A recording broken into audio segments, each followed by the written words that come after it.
మలిదశ తెలంగాణ ఉద్యమంలో మొట్టమొదటి అమరుడు లంబాడి తాండాల తొర్రూరు దగ్గర పుట్టినటువంటి ప్రవీణ్ నాయక్ అమరత్వం సాక్షిగా ఇక్కడ లంబాడి కుటుంబాలను ఇవి నిన్న మొన్న మా రేవంత్ రెడ్డి చెప్పిన మద్ది మడుగులో పెద్ద ఎత్తున సేవాలాల్ విగ్రహం పెడతాము అని చెప్తున్నాడు. ఆ సేవాలాల్ విగ్రహం కింద వీళ్ళందరి శవాలను వేస్తావా?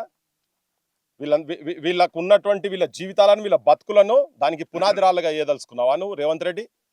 నువ్వు మాట్లాడితే చెప్తావు లంబాడోళ్ళతోటే నేను అధికారంలోకి వచ్చినా వాళ్ళు లేకుంటే నా ప్రభుత్వం లేదని చెప్పని నువ్వు నిన్న మొన్న సేవాలాల్ జయంతి రోజు మాట్లాడినావు. నేను ఎందుకు ఒక సామెత ఉంటుంది, ఏనుగలు తింటోడు పోయాట పీనుగలు తింటోడు వచ్చిండు అని చెప్పని. ఈ ఏనుగలు తింటోడు పోయి పీనుగలు తింటోడు ఎవడని చెప్పని ఎవడన్నా రీసెర్చ్ చేస్తే తెలంగాణకు రాన్రి. మా దగ్గర రేవంత్ రెడ్డి ఆయన ముఖ్యమంత్రి ఉన్న ఒక ఆయనే అద్భుతంగా ఏనుగలు తింటాడు పోయి పీనుగలు తింటాడు ఎవడంటే ఈయనే. ఎందుకంటే రాజకీయంగా వాళ్ళే ఇక్కడికి వచ్చి ఈ భూములు తప్పు, ఇవి తీసుకున్నాడు తప్పు, 16,000 పైచిలుకు ఎకరాలు ఇది ఇక్కడ వచ్చి ఫార్మాసిటీ పెట్టుడు మేము రద్దు చేస్తాము అని వీళ్ళ లెక్కనే వీళ్ళతో ఉండుకుంటా ఒక ఆయన గ్లౌజులు పెట్టుకొని వచ్చిండు. ఈ రోడ్ల మీదకెళ్ళి తిరిగినట పాదయాత్ర మొత్తం. ఉప ముఖ్యమంత్రి బట్టి విక్రమార్క, ఇగో సీతక్క, వీళ్ళందరూ ఇప్పుడు మంత్రులు, కోమటిరెడ్డి వెంకటరెడ్డి, చూడుర్రి ఒక్కొక్కరి చూడుండ్రి ఫోటోలు చూడుర్రి. ఇగో చూడుండ్రి ఇక్కడ ఎమ్మెల్యే మాల్రెడ్డి రంగారెడ్డి, ఇగో చేతులకేమన్నా అంటుతుందేమో అనుకొని మా వాడు ఉప ముఖ్యమంత్రి పెదవనిసి చేతులకు గ్లౌజులు వేసుకొని తిరిగిండు. మరి చేతులకేమన్నా అప్పుడు ఏమన్నా గజ్జిలేసిందా మరి మాకు ఎరకలే, మరి దేనికి తిరిగిండో తెలియదు. కానీ కడుపు మాడి మాట్లాడుతున్నాం మేము. మీరే వచ్చి మేము చెప్పేది కాదు, మేము రాజకీయం చేసేందుకు రాలే ఇడికి. మీరు చెప్పి మీ మాటలు మీకే గుర్తుకు చేసేందుకు. ఓడ దాటేదాకా ఓడమల్లన్న, ఓడ దాటినాక బోడమల్లన్న విన్నారు కదా. ఇగో ఇవే తిన్నింటి వాసాలు లెక్క పెట్టుడు కాదు, వీళ్ళు తిన్నింటి వాసాలు తగలబెడుతున్నారు ఇక్కడ, కొంపలు తగలబెడుతున్నారు ఇక్కడికి వచ్చి. ఈ తాండాలు మీరే చెప్పారు తప్పని చెప్పారు. గత ప్రభుత్వం తప్పు చేసింది, మేము అధికారంలోకి రాగానే అంటే ఓటేసేందుకు ఏ గడ్డైనా తింటారట మీరు. మేము రాగానే చూడు ఈయన పోస్టర్ మీద రాగానే రెడీగా ఉంటారు. ఈయనకు ఏంది ఇది, ఇగో ఈయన చూడు గరీబోళ్ళ నాయకుడు అని. ఇగో పెద్ద మనిషి ఈయన కూడా లంబాడైనా కదనే, ఎవరు బీసీయా? ఇగో యాదవ్ల భూములు కూడా పోయినాయి గిడ పక్కకు చుట్టూ ఉన్నదట, గుట్ట చుట్టూ మొత్తం యాదవ్ల భూములు కూడా పోయినాయి. పెద్ద మనిషిని మొత్తం గలే మిలాయించుకొని ఎట్లా అంటే మోసం ఎట్లా చేయగలుగుతారు వీళ్ళు అనేది ఇది చూసి మా వాళ్ళందరూ పాపం మమ్మల్ని ఆదుకుంటానికి వచ్చిండు పెద్ద మనిషి, మా జిల్లోడనే గతంలోడంతా బాగా అబద్ధాలు చెప్పిండు, ఈయన వచ్చినాక నిజంగా మాకేమైనా చేస్తాడు అని అనుకున్నాం. అంతే కదా. అసైన్డ్ భూములు అన్ని కలిపి వీళ్ళవి దాదాపు 1600 ఎకరాలు వీళ్ళవి తీసుకున్న తర్వాత అప్పుడు ఏం చెప్పిండు ఆయన చెప్పిండు, వాళ్ళే చేసిర్రు. పోలీసు వాళ్ళు వస్తే అడ్డుబోర్రి, ఆఫీసర్లు వస్తే మీరు అడ్డుబోర్రి, ఎగదోస్తాడు ఎన్నుకుంటాడు, ఒడ్డు సాటుకు దాగుంటాడు, లెక్కున్నది నీ ముచ్చట.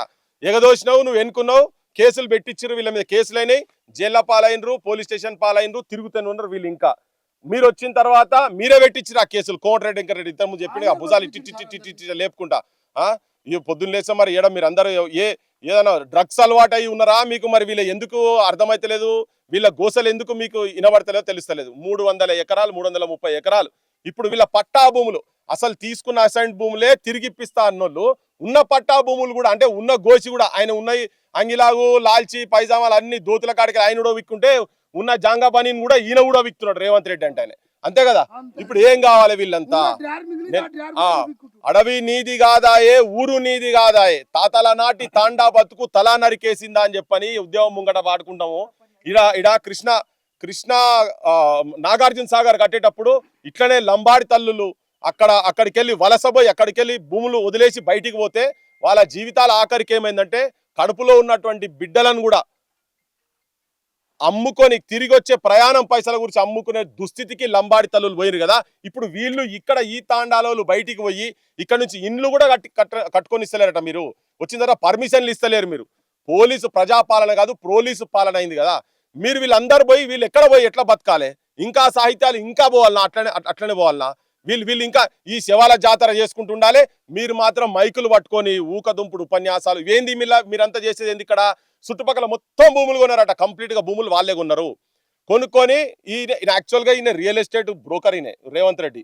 ఈ రియల్ ఎస్టేట్ బ్రోకర్ ను ఇటువంటి బ్రోకర్ మాటలు ఈయన మొత్తం ముఖ్యమంత్రిని చేసేప్పుడు బ్రోకరిజమే చేస్తున్నాడు ఆయన చెప్పిండు, కుల్లా చెప్పిండు. ఆయన అధికారం రాకముందు చెప్పిండు, తెలంగాణలో కాదు వాళ్ళ జాతికి సంబంధించినటువంటి వాళ్ళు, వాళ్ళ కులానికి సంబంధించినటువంటి వాళ్ళు ఊరికి 10 ఎకరాలు మీరు భూమి కొనుక్కోండి, భూమే ఉంటది, అధికారంలోకి ఉండాలంటే భూమి కావాలని. నేను నిన్నగా ఆయన చెప్పిన మాటలే. మనకేం చెప్తాడు? భూములు వంచుదామంటే లేవు, ఇందిరాగాంధీ భూములు వంచి పోయింది, ఇప్పుడు భూములు వంచితే ఏం లేదు, మీరు పుస్తకాలను నమ్ముకోండి అని చెప్తున్నాడు. మనకు ఉన్న భూములు మనకు ఉండాలి కదా. వాళ్ళకి సంబంధించిన భూముల కాడ మాత్రము వాళ్ళకి ఏం అది ఏంది, దాంట్లో ఆన్లైన్ లా ఏం బ్లాక్ ఉండదు, ఏముండదు. ఈ భూములు మాత్రం బ్లాక్ చేసి పెడతారు, వాళ్ళకి సంబంధించినట్టు మాత్రం బ్లాక్ చేసి పెట్టలేట. అందరూ మిగతా వర్గాలకు సంబంధించిన వాళ్ళు కావచ్చు, వాళ్ళ కులంలో ఉన్నటువంటి అభ్యుదయవాదులు ఉన్నటువంటి వాళ్ళు కూడా ఆలోచించాలి. ఈ దుర్మార్గ పాలన ఎక్కడ దాకా తీసుకుపోతురని. పోనీ దాంట్లో మనోళ్ళు లేరా అంటే మనోళ్ళు అందరు చెంచగాలైనరు. నాయకత్వం దగ్గర కూర్చుంటోళ్ళు మొత్తం ఈ జాతిలోకి ఉన్నటువంటి వాళ్ళు మరి ఏంద్ర నాయన గింత మోసం చేస్తున్నావు, గింత అన్యాయం అవుతుందని అడిగే దిక్కుల లేరు. అందుకే ప్రజా పోరాటాలు వస్తున్నాయి. బరాబర్ ఎట్లయితే దొడ్డి కొమరేలు, కుమరం భీములు, సాక లైలమ్మలు, తాను నాయకులను కన్నటువంటి ఈ నేలలో మళ్ళా ఈ ఉద్యమం మొదలైతే నీ పోలీసు వాళ్ళతోటి ఇవన్నీ పెడితే వడిసేల రాళ్ళు నింపి వడిగా కొట్టితేను, కారాపు నీళ్లు తెచ్చి కళ్ళల్లో జల్లితేను నీ మిలిటరీ పారిపోయారు అని నైజాము సర్కారోడా ఎట్లయితే అన్నామో, ఇప్పుడు రేవంత్ సర్కారోడా అని చెప్పని రజాకార్ రేవంత్ నాయుడుకు ఇక్కడి నుంచి మేము హెచ్చరిక జారీ చేస్తున్నాం. ఏంటంటే ఎక్కడ పోయినా కానీ నువ్వు చెప్పే మాటలు ఒకటి, నువ్వు చేస్తున్న పని ఒకటి.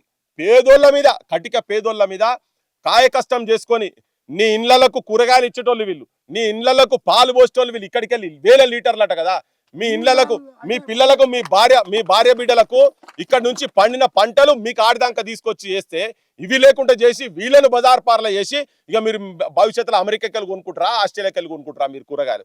అందుకే నువ్వు సేవాలాలు విగ్రహాలు పెట్టుడు అవన్నీ పక్కకు తెలంగాణ సమాజము, లంబాడి సమాజము, కిందున్నటువంటి వాళ్ళందరూ ప్రజలు కూడా అందరూ ఆలోచించాలి.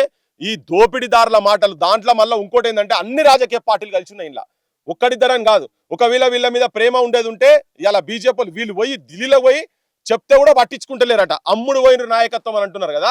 మీకు నిజంగా ఈ జాతుల మీద కనుక ప్రేమ కనుక ఉండేది ఉంటే ఈ అంశాన్ని తీసుకొని, ఏమో మంది కాదు కదా, వాళ్ళు చెప్పిన అంశాలే కదా, ఇవి ఎందుకు అమలు చేయరని ప్రతి రాజకీయ పార్టీ, ఇప్పుడు అసెంబ్లీ నడుస్తుంది కదా, మీరు అసెంబ్లీలో మొత్తుకుంటారా లేకపోతే రాజీనామా చేసి పడేసారు. లంబాడోళ్ళ ఎమ్మెల్యేలు ఎవరైతున్నారో మీ అందరికి చెప్తున్నాం, మీరు కూడా మీ జాతి మీద కనుక మీకు ప్రేమ ఉండేది ఉంటే రాజీనామా చేసి వాళ్ళ ముఖాల మీద పడేయండి ఫస్ట్. ఇది నువ్వు సాల్వ్ చేస్తావా? మా తండాలు మొత్తం పోతున్నాయి, వీళ్ళందరినీ బజార్ పాలు చేస్తున్నారు కదా. పిల్లలు మీద పెట్రోల్ పోసుకొని చచ్చిపోయి తెలంగాణ భవిష్యత్తు, నా జాతి భవిష్యత్తు ఇట్లా ఉండొద్దు అని వాళ్ళు ఇట్లుంటుందని ఊహించలే. బాలాజీ నాయక్ కావచ్చు, ఎంసీఏ చదివిన పిల్లగాడు, మా ఊళ్ళకు ఉద్యోగాలు రావాలి, మా తాండాల బతుకులు, మమ్మల్ని కూడా సమాజం గౌరవించాలని చెప్పని మా ఇక్కడ మైబాద్లా ట్రైన్కి అడ్డం పోయి చచ్చిపోయిండు. బూక్యా నాయక్ ఇంజనీరింగ్ చదివిన పిల్లగాడు పెట్రోల్ పోసుకొని నా తాండాల జనము మంచిగా బతకాలంటే నువ్వు ఒక సోయిలైన తెలంగాణ అంటేనే తెలియనోనివి, తెలంగాణకు వ్యతిరేకించినోనివి, వీళ్ళ సావులైతుంటే కూడా నువ్వు కనీసం కనికరించి తెలంగాణ గురించి నిలబడినటువంటి వ్యక్తిని తీసుకొచ్చి మనం అధికారంలో కూర్చోబెడితే ఇదే దరిద్రం అవుతుంది. గత 10 ఏళ్ళు గదే దోపిడీ జరిగింది, 10 ఏళ్లలే జరిగిందో ఇప్పుడు అంతకన్నా ఎక్కువ జరుగుతున్నది. ఇది కనుక ఆపకపోతే బరాబర్ నీకు ప్రజల తరఫుకెళ్ళి నువ్వు అనుకుంటున్నావో ప్రజలు మాతోని మోసగింపబడదలుచుకున్నారు కాబట్టి ప్రజలు మోసపోతున్నారని. అంతకుముందు కూడా సార్ నాకు అన్నట్టు గుర్తుకున్నది, ఏగా లంబాడోళ్ళు అంటే ఏందా ఇంత గుడంబ పోసి 1000 రూపాయలు ఇస్తే ఓట్లు ఇస్తారు, గాలు కూడా మనుషులు అన్నట్టుగా మాట్లాడింది. అది పెద్ద లొల్లైంది, మీ అందరు కూడా గుర్తుండాలి. అయితే మనం ఏం చేస్తామంటే మన కాడికి వచ్చి కడుపులో తలకాయ పెట్టి మామ కాక రామరామ అనగానే పుసలాయించిపోయి గుద్దుతాం. మన జాతులకెళ్ళి కూడా నిజాయితీ పరులకు ఎప్పుడైతే ఓట్లు వేస్తామో, ఎవడైతే నిజంగా ఈ ప్రభుత్వాలకు వాళ్ళు చేస్తున్నటువంటి దమనకాండకు వ్యతిరేకంగా నిలబడతారో అటువంటి నాడే మనకు కూడా మార్పు జరుగుతుంది. ప్రజలకు కూడా చెప్పదలుచుకున్నాను నేను. మొత్తం అన్ని సంఘాలు మీరు పుసలాయిస్తే మనోడు కదా అని చెప్పని మనోళ్ళే వచ్చి మీ భాషలనే మాట్లాడి దోపిడి దొంగల అదేమంటే బూర్గ పిట్టలు పట్టేటోడట వస్తాడు, రాగానే ఏం చేస్తాడు వాడు వాళ్ళేసి వానికి సంబంధించిన పిట్టల్ని అందులో బారేస్తాడు, ఇన్ని గింజలేస్తాడు. ఇవి చూసి ఇది అది కూత కూయంగానే అన్ని వచ్చి అందులో వాళ్తాయట. వాళ్ళంగా నాడు ఏం చేస్తాడు వాడు షికారుగాడు, వాళ్ళతో పాటు మొత్తం అవన్నిటిని తీసేసుకుంటాడు. అది కూసినంతసేపు దగ్గర పెట్టుకుంటాడు. కూయకుంటే మీ దాంట్లో పెద్ద మనిషి ఉండే కదా నాయక్ సాబ్, తర్వాత ఇంటి మీద పోయి మన్ను పోసిండు చూడు, ఏం పేరే రవీంద్ర నాయక్ సార్ సంగతి అవుతుంది. కూసిన రోజులు అయింది సార్ నా జాతుల గురించి తిరగబడిండు కాబట్టి ఫాదర్ ఆఫ్ లంబాడీస్ అని తన చెప్తాడు. జనం కూడా చాలా మంది అనుకుంటారు కదా, అటువంటి తీసి అవతల పడేసింది కదా. వీళ్ళందరూ లంబాడి నాయకులు కావచ్చు, మిగతా వాళ్ళందరూ కూడా మానవత్వం ఉన్నటువంటి ఏ మనిషి అయినా కానీ ఈ అంశాల పట్ల వీళ్ళ బతుకుల గురించి నిలబడాల్సిన అవసరం ఉన్నది. నీ పోలీసు వాళ్ళని పిలిచి ఇక్కడ కూర్చోబెడితే కూడా ఎవ్వరు వెనుకకు పోవాల్సిన అవసరం లేదు. ఎందుకంటే ఇప్పుడు ఇటుకెళ్ళి మీరు బయటికి పోయారు అనుకో, యాడుంటారు మిమ్మల్ని ఇటుకెళ్ళి ఎలగొడతారు, బరాబర్ ఎరగొట్టే ప్లాన్లో ఉన్నారు. అందుకనే తిరగబడితే తప్ప పరిష్కార మార్గం దొరకదు. చదువు రాని టైంలోనే తాను నాయకు నిలబడ్డాడు కదా, ఈ జాతుల గురించి నిలబడ్డాడు కదా. ఇవాళ ఇక్కడికెళ్ళి కూడా తాను నాయకు వారసులు కావాలి. ఉట్టి విగ్రహాలు పెట్టగానే మీరందరూ జర దయచేసి సంతోషపడాల్సి అవసరం లేదు, సంకలు ఎగరేసుకోవాల్సిన అవసరం అసలే లేదు.